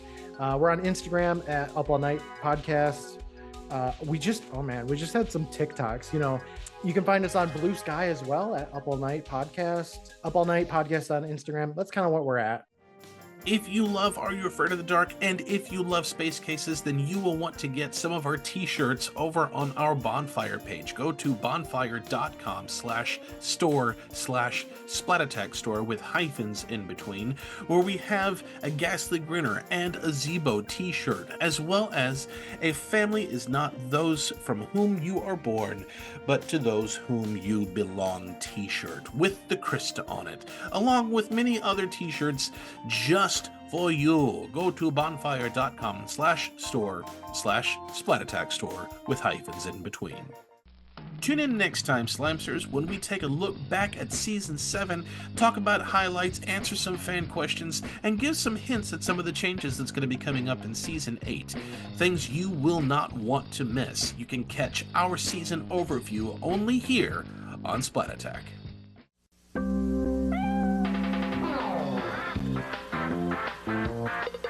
Keep watching. There's more Snick coming up next. Welcome back, all of you Slimesters. We've got more episode to go. I'm excited. We've had a lot of fun so far. Courtland was like, "Oh my gosh, I needed that commercial break because my face was hurting from smiling so much," which is a good thing for our guests. That makes me happy. You guys made my cheeks hurt. Oh my. So we're going to talk about main characters for a moment. Twins, Basil. Courtland, tell us about the main characters for Are You Afraid of the Dark? So the Are You Afraid of the Dark episode, The Tale of the Chameleons, has basically two main characters. We have, well, I guess three if you count an evil twin, but we have Janice, who is played by Tia Mowry, the wonderful Tia Mowry. And we also have Sharon. And Sharon holds a special place in my heart because she was Jill from The Tale of the Final Wish, which is that episode that like everybody hates, but I adore. So There's only so much Bobcat Goldthwait that you can endure. well, people hate it because they think Jill is like really whiny, but I love that about Jill. I think she is like in the right and everybody hates her and it's not fair. And I would whine too, Jill. I get it. Other than that, we do have a couple of supporting characters. We got Mom and Dad, you know, classic Mom and Dad. Are You Afraid of the Dark's chock full of them, but they don't really do anything except for make for, you know, power juice. So, and plant flowers. Yeah. Oh, and then evil chameleons. Chock full of evil chameleons, you guys. You can't go anywhere without seeing them. They're everywhere. And how, if we're going to talk about Janice, how would you describe her personality? She is very teenage. She is like rebellious. She wants to color her hair blue. Guys, can you even imagine? Catalina would be like, Well, I say Susie and Catalina already have that going on. In the 90s. Oh my gosh, how scandalous. I want to talk. Susie's hair is incredible. Okay. It looks so good. I've had some wash away hair streaks resembling that back in my college years because that's when I could. But I mean, I would if I could too. I would be having Susie streaks everywhere. She also really wants to go to this dance with like, you know, a 90s dress that her mom doesn't approve of. So she has kind of like feuding with her mom, you know. She wants to be her own person and mom is like smothering her. Like, oh. She also apparently just loves animals and reptiles especially. I don't know. She was about to touch that reptile right on the head at the beginning. Yeah, she was gonna pet it and it was like, nah. Yeah, like she was gonna jab that finger right into that reptile's face. It was crazy. She also has a fish, so like, yeah, she's a humanitarian. Had a fish. Oh, rest in peace, fish. Got a lot of fish water though. Oh yeah, has a whole tank full of fish water. Now she gets to take care of that. Kat, tell us about the main characters for Space Cases. Yes, it's the crew of the Krista, you know, a cue expository theme song. Harlan Ben leaps before he looks. Susie is smarter than a million books. Rattle's really super strong. Android thermal functions wrong. Rover acts like nothing's funny. Rosie's cheery, bright and sunny. Davenport and Goddard do the best they can. But Goddard is back, thank God, and Thelma helps, and then Davenport's kind of a badass. So, yeah, they're in there too. And what is significant things that happened for them in this episode? So Davenport was really gave them really bad report cards telling them everything that she doesn't like about them. So she outlined their weaknesses and just in time for this evil twin situation to happen on board the ship. So some of them anyway, used that information. So they learned, okay, what are my strengths? What are my weaknesses? And then they decided that, some of them grew as people a little bit. Let's go with villains. Twins, Basil. Courtland, tell us about the Chameleons. They're evil. Okay. Look, one of them is a red-haired kid, total asshole. So these chameleons, they're mean and they're jerks and they shake the cages of kittens. That's all you really need to know. But let's go a step further, because she wields scissors. Like, she's got that look in her eyes like, I gotta kill this girl. She is the only character I can think of in Are You Afraid of the Dark that wields a cleaver. Like, that's crazy. Plus the garbage disposal. Look, if we're going to look at a second villain, that garbage disposal is basically a villain in itself. Okay. That's crazy. I can't believe they used that. Yes. Like, I would give it the Oscar. Best supporting villain in an Are You Afraid of the Dark episode. The Well. I mean, Sharon kind of is a villain a little bit in the end too, because she can't figure out the difference. Look, if my best friend was like, hey, your mom's name is, Bob and Denise, I'd be like, well, the evil twin could never know that. And then she's still like, I'm going to shoot the good one. Sharon, girl, you just doomed humanity. Come on. But I love the evil, like the evil chameleons played very well. It will constantly like try to assimilate itself into the life of Janice and kind of like appease mom. And so mom is like, oh, I love my daughter again, It's great. And Tamara's amazing. Good job, Tia and Tamara. Kat, tell us about the evil twins. Yes, so the villains, I guess, in this episode is the doppelganger, like the creature, the fart cloud creature doppelganger, and then the evil twins that it then creates. So as far as evil plans, we don't really know what he came up with because we just don't, but it was probably super, super evil.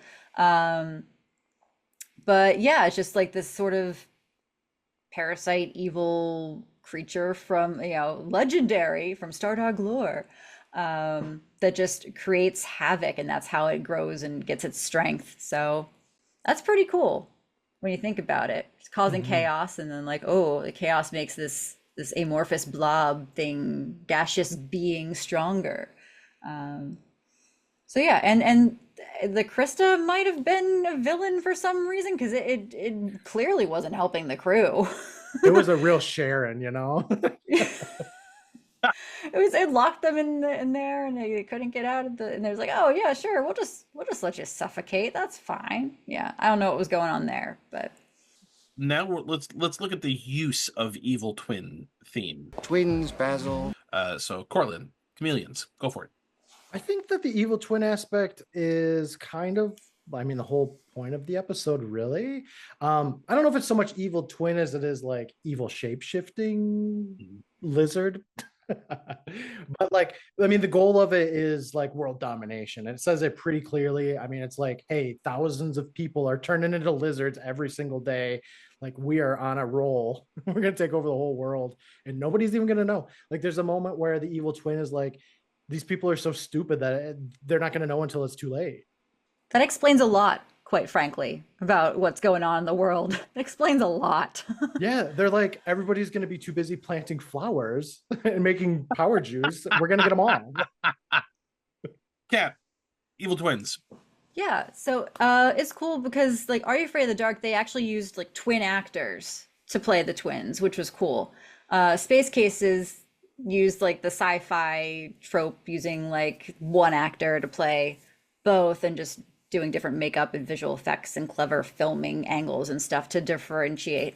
But I thought it was cool that not only were they facing like this evil twin, whatever, it was also implied that, because their strengths and weaknesses are the same as the twins, they're facing like their shadow selves, like the darker side of themselves too, which is cool. So their twins are like their dark side personified. I think that the twin usage, like where you can see Harlan Band, like right next to Harlan Band, it looks really good for like 1996, 1997. Like, they did a great job with it, especially given like low budget and stuff. Like, I was hats off, because that looked great. I mean, it was basically The Parent Trap. I was like, which one's Lindsay Lohan? Yeah. To reiterate what you were just saying, I mean, yeah, the Parent Trap looks great, but that was Disney high budget movie. Mhm. There's a movie in 1992 called Twin Dragons that was Jackie Chan and Jackie Chan, Hmm. and even that had more of a budget than what Space Cases did. And some of those scenes where Jackie Chan is talking to Jackie Chan, you could did not look good. It did not look good. And Yeah. Space Cases looked better than several of those scenes in Twin Dragons. But our last category, lasting appeal. Twins, Basil. Courtland, tell us about the lasting appeal. How good is this by today's standards? I think I say I promote Are You Afraid of the Dark pretty regularly, even if we've already moved on from the show from our podcast. Like I'm still in there. Like watch Are You Afraid of the Dark? You're gonna love it. And I frequently say that these episodes hold up even by today's standards. And I think Tale of the Chameleons is kind of one of those like front and center episodes of Are You Afraid of the Dark that a lot of people remember, that I think a lot of people recommend. The only janky thing in this episode is really when she gets hit with the water and she like looks at her hands and she's like, "Ah, I'm turning into a chameleon," because that part kind of looks a little odd. I'm not sure what happened, but the rest of the episode is really fantastic. And I don't know. I feel like Are You Afraid of the Dark is a bit more popular than Space Cases. Like I think people. Oh, for sure. Oh, there's Yeah. not a bit. It's most definitely. it's like even though people are like, "Oh, core memory unlocked," I forgot about Are You Afraid of the Dark completely. It's like, no, you didn't. You know that you're scared of that pool monster. Like, give me a break. I know who you are. Um, so I think lasting power, this is one of the ones that a lot of people like on YouTube or something will make video essays about, being like, this is like the darkest episode of Are You Afraid of the Dark, and here's why, kind of thing. And I think it helps because it does have that darker ending, which not all of them do. Cat, lasting appeal. Yeah, I mean, I think that the rewatchability is definitely there. Like it was a fun one to watch as a kid and revisit as a kid and even as an adult. Evil scheming, sort of almost mustache twirling, cartoony villains are always a good time. That's kind of what some of the evil twin antics were. It took me entirely too long to get the chicken and ass joke, so I'm still learning different things on the rewatch. Even me, who like knows everything about Space Cases. Oh, that went over my head. And like the message, I guess, like to know thyself is a timeless one, and something that anybody of any age can can learn and grow as a person. And it surprises. It's going to sound a little weird, but bear with me. It surprises me that I like this episode as much as I do, because usually my favorites are written by Peter David and Bill Mumy, the show's creators. This one was written by two writers, like they're one-off writers. I looked them up on IMDb. They've got nothing else to their name on IMDb. So it's interesting that it for some guest writers to have written an episode that I enjoy as much as this one. I'll just say is pretty. It's a feat. So props for that. Mm-hmm. A lot of the episodes focus mainly, like it's a cast of like 8 characters. How many characters? I forget how many at this point. A lot of characters. And usually episodes focus on maybe 1 or 2 heavily, but this one was more of an ensemble situation. So I also like it for that we get to spend time with each of the characters, and they each have their own little quips and personality quirks and stuff showcased. So it seemed like even the cast had a good time doing this one. All right. Well, I've made my decision. Okay. So let's dive right into the verdicts for which is going to be the victor for this episode. So first of all, story. Twins, Basil. These both have very, very good stories, both of them. Much like we've said before for Goosebumps and Are You Afraid of the Dark, it depends on how you like your stories. Do you like them really dark and gritty? Do you like them a little more lighthearted and fun? Because that applies here. Even though it's not Goosebumps, it's Space Cases, it's still lighthearted and fun. The show is. So you do have those moments of goofiness and a little bit of, I don't want to say slapstick humor, but really big campy goofy humor, but also real genuine heart. Mm-hmm. And then Are You Afraid of the Dark doesn't really have funny moments. I should say a lot of funny moments, but it takes itself very seriously and wants to scare people. So there's not time for a lot of humor. Uh, and it leaves on a very, very dark note. Both of these actually leave on a bit of a somber, sad note. Now, there's more positivity in the Space Cases episode, but still I mean, you could be watching this episode and thinking, well, what was the point? What was the point of them going to this transport thing only for it not to go? They could have written that out altogether. No, not necessarily, because that wasn't the point of the episode. But it does end, both of these end on a bit of a downer. Um, I'm going to give a tie for this because both shows have a very strong story for each of their respective shows. Courtland, you were saying that Tale of the Chameleons is one of those milestone episodes. It's the one that most people recall very, very easily. I mean, yes, you have the tropes. You've got the Zebo and the Crimson Clown and all these others. The Gaslit Grinner. I mean, everyone knows those, but everyone also knows this episode, the Tale of the Chameleons, even though they don't really have the chameleons as the iconic look for the show. Everyone knows that story. This was actually one that I did see. I've said many times I'd never watched the show. I was too afraid of it. I did tune in for a second, and the reason I tuned into this episode when I was channel surfing was because I saw Tia and Tamara Mowry, and they don't scare me. So I was like, oh, I can watch them for a second. And then to find out that one of them was the villain, I was like, "Oh, you're the monster. Okay, I can watch this and not be terrified." And then that ending. So much for that. This is You why I would don't be watch the show. wrong. Now, that garbage disposal came on. You were like, "Oh, never mind, Tia." I didn't You're get there. terrifying. Because again, I was channel surfing, so I didn't see that part. I got like shortly after that, whenever they were, hey, let's get some flowers, and from there to the end, so I caught up real quick with what was going on, but that was quite a trip, especially again after seeing the stay out of the basement, so I knew where they were going. But and Space Cases, you were saying, Kat, that this is very much an ensemble show. This one, I mean, the show is an ensemble show, but most episodes focus on one or two characters. Writing an episode, especially a kids show, that gives the whole cast their individual moments is really, really hard. And usually for an Evil Twin episode, especially in something like this, they might do one or two and not do everyone else and see how everyone reacts to that one evil twin while the other one is gone somewhere. But then they come back and they're like, you just told me this thing. Oh, no, I didn't. I mean, that's the trope you usually see. That's not what they did in this episode. They did something different.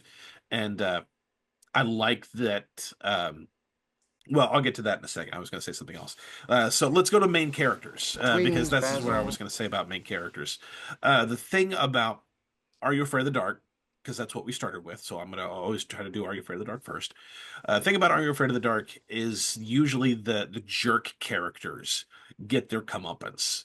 That's kind of a trope with the show.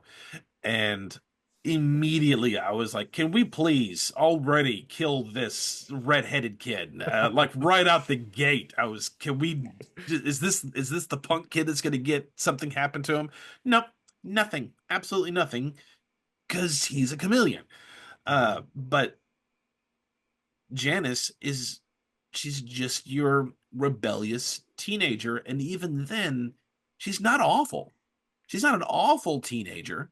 She's just being rebellious, and she's looking for her independence. And that bit of dialogue. When are you going to stop treating me like a child? When you stop acting like one? I'm like, oh, every kid has had that conversation at some point, and it's so true. And as much as the parents are constantly gone throughout the episode, they're still there, and they still care, which is kind of a rare thing to see, where the parents are like, no, I love you, but I'm not letting you do these things for these reasons. And then the teenager still just, usually it's the parents that come off as being across as really over controlling, and not so much in this one. But Janice is just a typical teenager that's having this horrible thing happen to her. If it was any other person, if it was just a person that Are You Afraid of the Dark pulled in, the character would mostly be forgettable. It's because of the star power of these two twins in this episode is what elevates it. On paper, there's nothing really special about Janice. For Space Cases, this one, like I said a moment ago, they really had to write for all these characters, and every single one, as awful as the report cards were from Davenport at the beginning, I do love the fact that they're trying to have character growth for all characters in this episode. That's really hard to do, and the evil twins didn't really amplify their weaknesses. Like the evil twin was not the weakness personified. It was they had to utilize their weakness to defeat the evil twins, which was a bit of a different twist, and I liked that. And also so much character growth, not just within themselves, but also entrusting each other to draw them closer together as a group. And I really, really I loved the camaraderie in this episode. It's not just one character, it was the whole ensemble, which already has a lot going for it, but it has a lot of memorable stuff that each character goes through. So because of the challenge that they had to go with writing for the main characters, I'm giving main characters for Space Cases the win. For villain, Twins, Are You Afraid of the Basil. Dark? Oh my gosh, that ending. That is one of the most terrifying. I mean, she dead. That girl dead. There's no doubt. And how many other people have they successfully killed? Because that redhead, he's a freaking chameleon. This is already they're going full They Live Invasion of the Body Snatchers with this. They are among us, and then to see that ending where, I mean, it's not like stay out of the basement. Oh no, he turned it. He's still a plant. He's a plant and he's alive and he's waving at the end like, oh, somebody help me. No, she's dead in this, and that stays with you. That stays with you as a kid.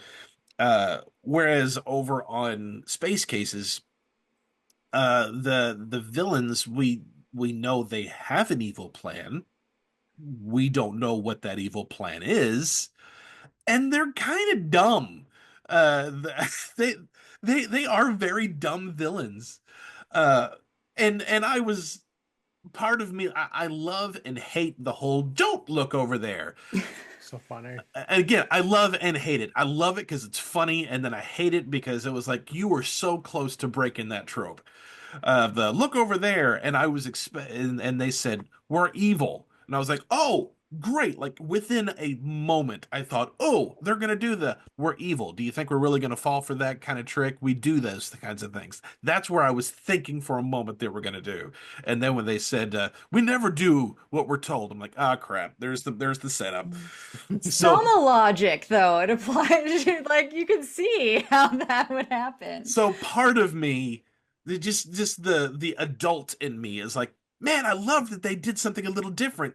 They did do something a little different, but they didn't at the same time. I was like, oh crap, they're going for the laugh.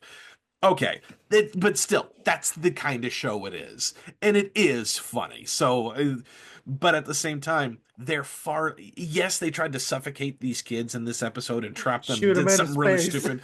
Shoot him into space. But it leaves the villains leave such a little impact on the audience in this episode. What really impacts the audience is the growth that the characters have gone through. The villains, the chameleons, really left an impression because Yeah. of Give it to the their- chameleons. So It's the right thing to absolutely. do. Absolutely. Villains get Are You Afraid of the Dark? Evil twin, use of evil twin. Again, Are Twins, You Afraid of the Basil. Dark does the one-on-one thing, but of course it does because they are actual twins. But I love that they go the pretty standard route, but it's effective because you have the one person who knows this person's not the real person, and she can't tell mom and dad this isn't your daughter because who's going to believe that? You're crazy, and then she's trying to figure this out on her own and how to solve this problem. And they could have done an actual brawl between these two at the end. Could have. I'm not saying they did, but they could have done that because they're a physical person that's going to be easier to do that. But they really utilized the evil twin very, very well throughout most of this episode. The Space Cases episode, you could not do the evil Harlan brawling with good Harlan. And I was actually thinking, how in the world are you going to have them fight each other and make it look convincing with your limited budget? And that was brilliant with the way they handled, especially Radu and Harlan battling their evil counterparts. Because even I was with Harlan for a moment, like, what the hell are you doing? And then once they played along with it, I was there with Harlan the whole time. Oh, I see what you're doing. But watching all these characters be an alternate version of themselves and just relish in evil. And again, it's really played up because that's the type of show it is. Both shows really fully used within their tone of the show the evil twins very, very well. So I'm going to give it a tie as well to this. So that so far is a tie for both shows. So that leaves us with lasting appeal. Twins, Basil. And we've already said this Are You Afraid of the Dark episode is a great episode and is one of the staples of the show. And is one of those that kids today can still watch and enjoy. I have proof right here because I have two boys who love to watch that show. And it is more popular than Space Cases. But Space Cases is a fantastic show that has always been under the radar and so few people see, and is absolutely Star Trek for kids. And now they're making Star Trek for kids, and then I'm still like, yeah, but We're not going to Cases, talk about what they're. No, we're not going to talk about that. Space Cases was still better for Yeah. Star Trek for kids than what they're doing now, and it's still funny. It's still funny. It's still adventurous.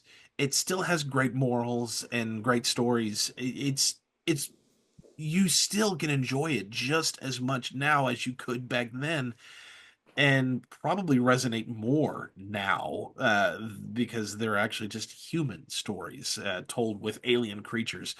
Um, it's a great show, and I can't. It again, it depends on which tone you like the most. So again, I'm going with a tie for Are You Afraid of the Dark and Space Cases, which results for this episode a tie between the two.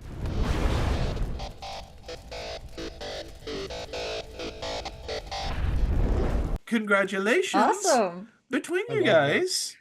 I think that's perfect. I think honestly, the moral of all of this is you need to watch Space Cases because if you even like Are You Afraid of the Dark, there's so many similarities down from just like the music to like the terrifying situations. I'm not kidding. Space Cases is terrifying. So like, you gotta watch Some it. of those It's great. episodes were dark. Season 1 finale was dark. Yes. The prison episode yes. was also Yeah. dark. Ooh, yes. I mean, there's just I think I said this to you, Kat, earlier, but like I grew up and I remember watching the episode with mom, voiced by Katie Seagal. And I remember there's a line in there at the end where like they hear the screams of all of the people that she's killed. And that like lasted with me. Like I remember that being like, that's absolutely terrifying. Just like hearing the echoes of like people's last like desperate screams for help in space forever. Like Yeah, like they were acting like toddlers, and it's like, oh, haha, funny, whatever. And it's like the screams of the dead echo through space forever. It's like, what are you doing? It's insane. And then the kangaroo court episode, like parallel dimensions and stuff, like the amount of like things that they are like introducing to children at the time is wild. Like it was a show far ahead of its time, in my opinion. So good. Moral of the story: watch Space Cases. It's all up on YouTube with great commercials sometimes. It's amazing. Plus that theme song will get stuck into your head. Like for weeks, I was like going to bed being like Harlan band. Like, It's a bop. it's so good. So if we were going to, no, there's no, if we are going to rate these episodes, I'm not going to go into a big synopsis for it. We rate it like rate them like a report card, A through F. And then if it exceeds our expectations, we have S, double S, and triple S. Let's start with Are You Afraid of the Dark? Kat, what do you rate Tale of the Chameleons?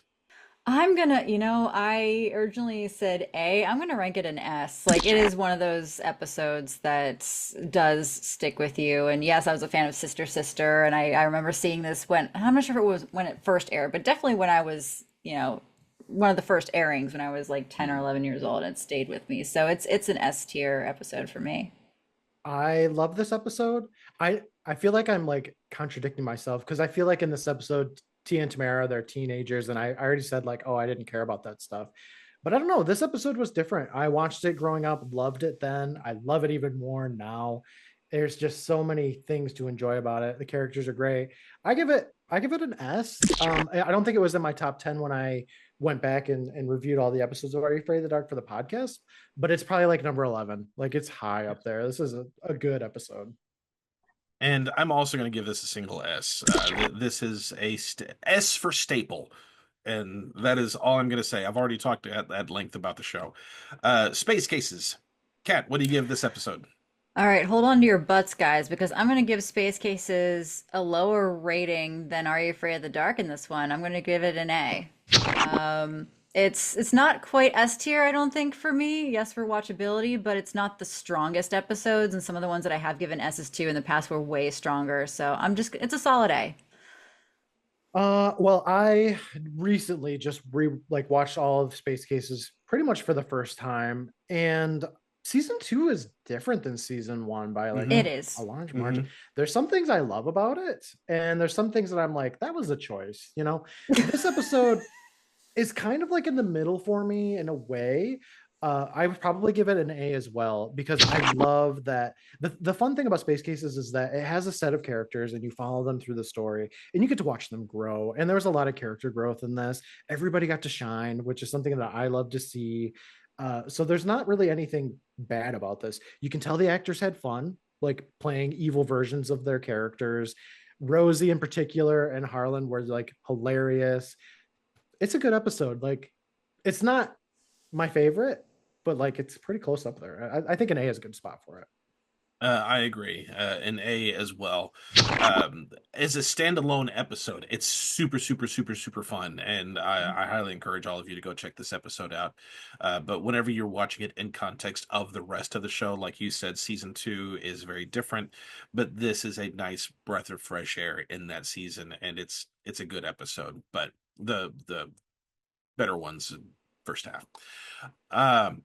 Well, we got 2 quick segments we're going to run through. One we're going to jump into is Rename Game. So let's do it.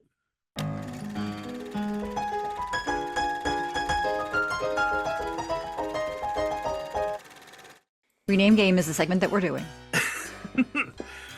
You guys, it's exactly how it sounds. If you had to rename this episode for both of them, what would you call it? Courtland, do you happen to have a name for Tale of the Chameleons? The Tale of the Lizards? All right. I mean, because that's what they is. They ain't no chameleons. Kat, what about you? All right, this joke might land or it might not.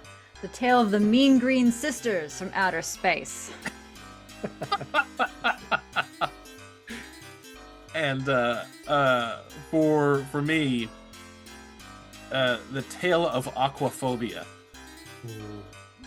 Yeah. They had rabies, yeah. They do talk about rabies in the episode too. They do. It's all connected. Mm-hmm. Now, if we switch over to Trouble with Doubles, Courtland, do you have an alternate title for that one? I don't know, like a Ruby and the Gang. I'm gonna go with that one. Okay. Okay. Ruby I like when Paige gets to play a little sassier version of Rosie. Yeah, It's always a good time. Those are my favorites. Those are my favorite moments. My favorite moments with Rosie is when she gets to get sassy, because she's never sassy. It's so fun. I feel like Rosie's my favorite. Like, what are you guys' favorite characters? Like, if you had to pick just one. Bova. I do love Bova too. I can't. They're all so good. It changes. It really does. I mean, Catalina, I guess, but no. Thelma, no, they're all good. I can't. It was so expertly casted. Such a good Yeah. team. I love that. Kat, what do you rename Trouble with Doubles?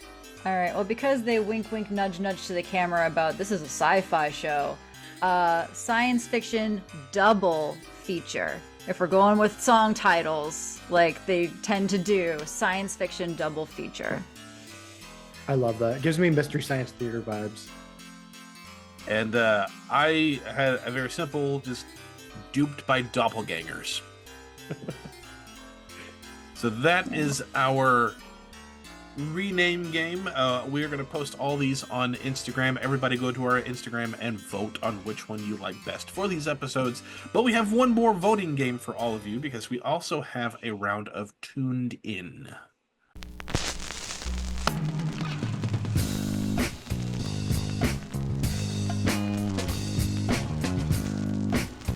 Tuned In. Tuned in is the segment that we're doing.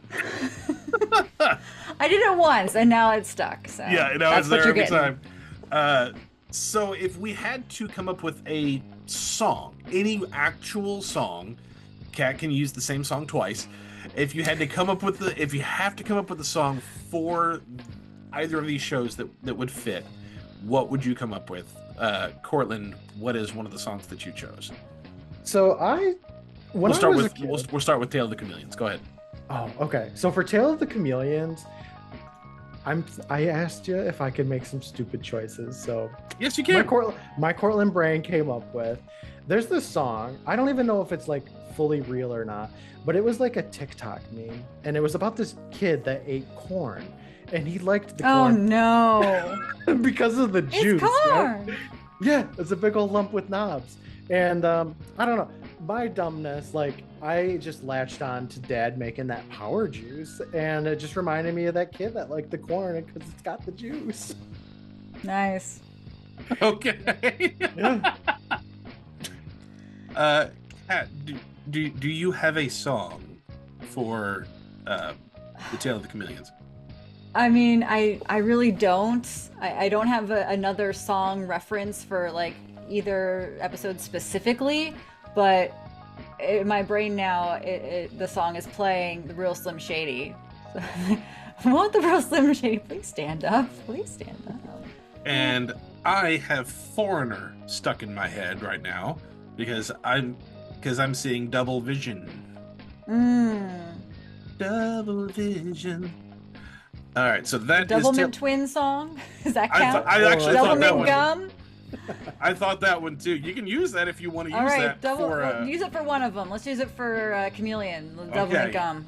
You know what? I'm mad that I wasn't thinking about the Sister Sister theme song, because like I think about that all the time anyway. What's wrong with me? All right, so Trouble with Doubles. Kat, do you want to use Double? I'll use Real Slim Shady. I'll use Real Slim Shady for Trouble with Doubles and Doublemint Gum jingle for Sister Sister. All right, Courtland, what song do you have for Trouble with Doubles? So I grew up with Pokemon, and I had the Pokemon CD. And in that, there's a Team Rocket song called Double Trouble in it. And I thought of that song for this one because Team Rocket's so campy, and this show is a little bit campy, and the kids got to have fun, being grouchy and stuff. So I feel like Double Trouble from the Pokemon CD from like 1998 is my pick. And I have there's a band, I believe they're called Light, but they have a song called Beside Myself. Mmm. So I'm going to go with that beside myself. So again, folks, same thing applies here. If go to our Instagram stories and vote on which one of these songs you like best as the unofficial theme song for both of these episodes. And with that, ladies and gents, that is the end of our Double Trouble feature. This was a lot of fun. I hope all of you had a good time, but I do have one more closing question for all of you before we wrap the episode up. And our closing question is, did you ever want a twin when you were younger? Would it be fun or would it be frustrating? You can write to us via email at splatattack2021@gmail.com. You can DM us on all of our socials. Just look for @SplatAttackPodcast. If you have not subscribed to our YouTube channel, do it. Just don't click it twice, like a double. Click it one time so it'll stick. Interact with us wherever you can. We're always happy to hear from you guys. Again, a big thank you to Courtland for joining us for this episode. We love you. We appreciate you. Thank you for being here, buddy. So much fun. I love being with you guys. It was a lot of fun. I haven't had this much fun in forever. So thank you so much for inviting me. You guys invited me like months ago and I was like, yes, I get to watch Space Cases. And I've just been like, I can't wait to talk and see you guys. It's a lot of fun. Thank you. Well, we appreciate you. Yes. Until next time, Kat, will you help me close up the studio, please? I've got to get to editing for our season recap soon. Aye, aye, Commander Exposition. But first, I need to catch my evil twin, and I think she's still in the jump tubes. No, not the the jump tubes. We'll splat you later. Flash you later.